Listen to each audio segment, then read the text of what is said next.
राम राम सभी साथियों को। मैं सीताराम योगी आज आपको फिर कुछ नए आसनों के बारे में बता रहा हूँ। नए आसनों में बताने के लिए सुबह सुबह खाली पेट आप लोग सुखासन, वज्रासन, पद्मासन जिस भी स्थिति के अंदर बैठना चाहें आप बैठ सकते हो। इस पोजीशन का नाम लेते हैं सुखासन। सुखासन की स्थिति के अंदर क्या होता है, एक पैर हमारा नीचे की ओर होता है और राइट पैर को हम ऊपर की ओर उठा लेते हैं। इस प्राणायाम को या आसन का नाम है सुखासन। सुखासन की स्थिति के अंदर स्टार्टिंग में आप लोग जब सुखासन की स्थिति के अंदर बैठने की कोशिश करोगे तो अपने पैर को बेंड कीजिए। कुछ दिनों के लिए अपने एक पैर को ऐसे बेंड करें, एक पैर खुला रहे और एक पैर को इस अवस्था के अंदर बेंड करें। आपकी जो बॉडी है ये आपकी पिंडलियां हैं। जो बॉडी है, बॉडी के अंदर जो ये पिंडलियां हैं ये नरम हो जाएगी। अगर किसी भी भाई बहन की पिंडलियां दर्द करती है तो अगर आप इस अवस्था के अंदर खाली मात्र सुखासन की स्थिति के अंदर बैठते हो, सुखासन की स्थिति के अंदर बैठने से ही आपकी पिंडलियों में आराम देखने को मिलेगा। इस अवस्था के अंदर आप पहले इस पैर को मोड़ोगे, इस अवस्था के अंदर फिर आप इसको खोल के इसको मोड़ने की कोशिश करोगे। जब कुछ टाइम के बाद आपका ये दर्द करना, ये दर्द जो बीच का दर्द है, ये यहाँ का दर्द है, ये दर्द ख़त्म हो जाएगा। तो आप खाली मात्र इस पैर को यहाँ इस अवस्था के अंदर लगा देते हैं, इस पैर को रख के इसके ऊपर की ओर रख देते हैं। ये इन दोनों पैरों के ये जो खाई है इसके बीच में ये पैर आएगा हमारा, और ये जो पैर है ये इन ऊपर वाली खाई के बीच में आएगा। इस अवस्था के अंदर बैठे हुए आसन का नाम लेते हैं हम सुखासन। सुखासन में ये सुख से बैठा हुआ है, आराम से इसको सुखासन में बैठ सकते हो।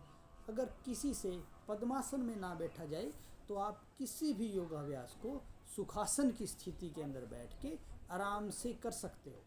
ये सुखासन की संपूर्ण विधि है। सुखासन की अवस्था के अंदर आराम से बैठ के आप कपालभाति करो, अनुलोम विलोम करो, प्राणायाम करो, योग करो, कुछ मर्जी करो। सुखासन की स्थिति के अंदर अगर आप स्टेबल हो तो सुखासन की स्थिति के अंदर बैठ के भी आप योगाभ्यास कर सकते हो। अगर कुछ दिनों के लिए आप सुखासन की स्थिति के अंदर बैठते हो, उसके बाद अगर आप चाहते हो कि मैं पद्मासन की स्थिति के अंदर भी बैठना चाहता हूँ, पद्मासन की स्थिति के अंदर क्या करते हैं, सेम यही कंडीशन, इस पैर को यहाँ रख लेते हैं और इस पैर को इस तरह मोड़ देते हैं। इस अवस्था को कहते हैं पद्मासन की स्थिति। पद्मासन की स्थिति के अंदर ये पैर इन दोनों के बीच में और ये पैर इन दोनों के बीच में, ये संपूर्ण विधि होगी। इसको पद्मासन की विधि कह देते हैं। अगर सिंपल ही इसको नीचे और इसको ऊपर करें, ये सुखासन की स्थिति है। जिस अवस्था के अंदर आप बैठ के प्राणायाम योगाभ्यास कर सकते हो उसको उसी की विधि माना जाता है। अगर आप सिंपल ऐसे बैठ के कर रहे हो तो ये गलत है।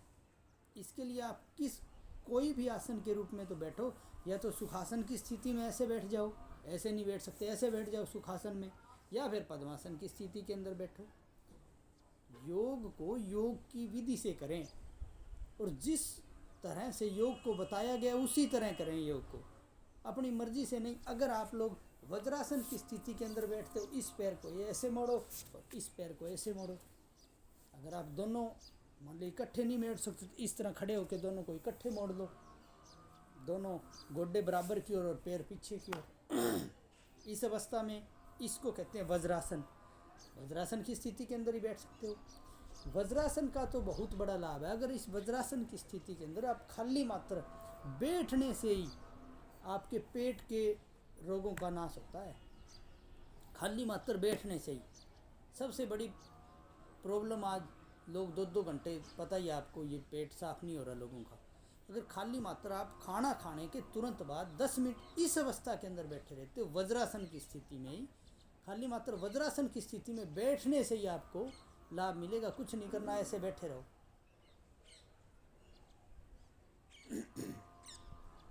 खाली मात्र बैठने से ही वज्रासन का इतना बड़ा लाभ होता है। एक बार आप 5-7 महीना 2 महीना बैठ के देखो तो सही। 2 हफ्ते बैठोगे आपको रिजल्ट आने लग जाएगा।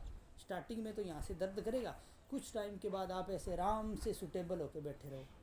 खाना खाने के बाद आप नहीं जा सकते कहीं बाहर घूमने टहलने वगैरह नहीं जा सकते, तो आप लोग खाना खाने के तुरंत बाद अपने बेड पर जाइए और बेड के ऊपर इस अवस्था के अंदर बैठे रहिए।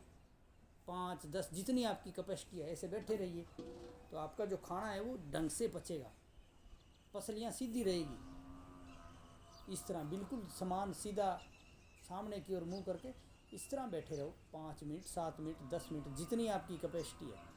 इस वज्रासन के बहुत बड़े लाभ हैं। खाली मात्र वज्रासन ही आपकी पेट की आधे रोग काट देगा बैठने से ही। इसलिए वज्रासन को तो अपने जीवन का हिस्सा बना ले। इसमें तो कुछ करना ही नहीं है, खाली मात्र बैठना ही है, ऐसे बैठे रहिए बस। इसमें क्या दिक्कत है? अगर आप बैठोगे स्टार्टिंग वाले दिन तो धीरे धीरे बैठने के बाद आपको खुद बैठने की आदत पड़ जाएगी। आप खुद वज्रासन की स्थिति के अंदर बैठोगे भी। वज्रासन की स्थिति के अंदर खाना खाने के बाद ज़रूर बैठना चाहिए, हर इंसान को बैठना चाहिए। अगर आप नहीं जा सकते घूमने बाहर नहीं जा सकते, आप घर में ही रहते हो 24 घंटे, आपको टाइम नहीं है, खाना खाने के बाद 5 या 10 मिनट ऐसे ज़रूर बैठ जाएं। खाली पेट भी बैठ सकते हो वज्रासन में।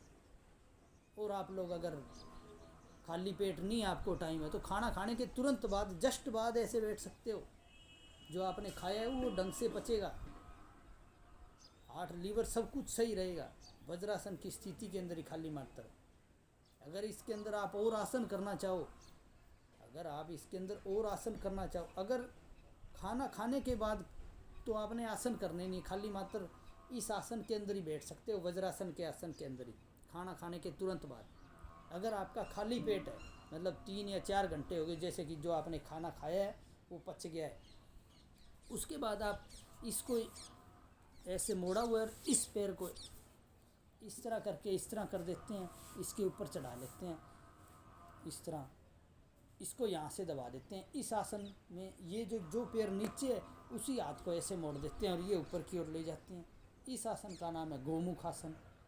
गोमुख आसन को आप ऐसे कर सकते हो आराम से। गोमुख आसन में भी कोई भेद नहीं है, ऐसे गोमुख आसन कर सकते हो। इसके साथ आप कपालभाति आसन भी कर सकते हो गोमुख आसन के साथ। इससे हार्ट लीवर सब कुछ सही होता है।